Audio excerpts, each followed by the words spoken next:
All right, Andrew, the Senate Democrats' strategy on government funding, which is quickly approaching a month and 8 days away, 5 weeks away, finally taking shape. What did you find out? Yeah, so this sort of broader debate among Democrats of how do we fight back against the Trump administration, right, is really going to come to a head with this September funding fight because Senate Democrats, they've got all the leverage here, right?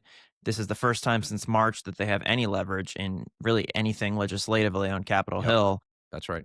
And you remember what happened in March. It was just A unmitigated mess. disaster for Yep, them, right? yep.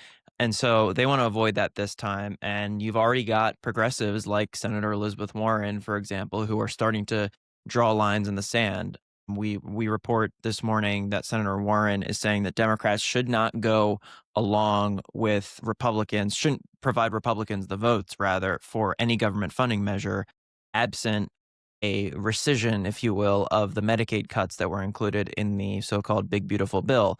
Now, of course, Republicans are not going to just agree to upend, the legislation they all just voted for and have been touting all August, right? But it really gives you a sense of where progressives are and what the demands are at this point, and just the fact that they really want to up the ante here and flirt with a shutdown. And I think that that is what we're going to see more of from progressives, from the left in general, as we get closer here.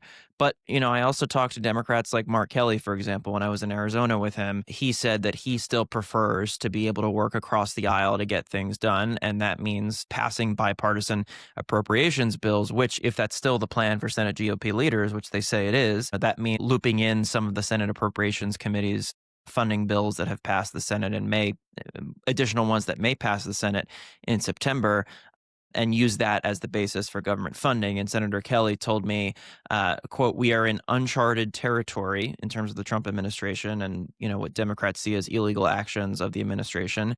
Quote, but I still believe it is in the best interest of our country to do as much as we can in a bipartisan way."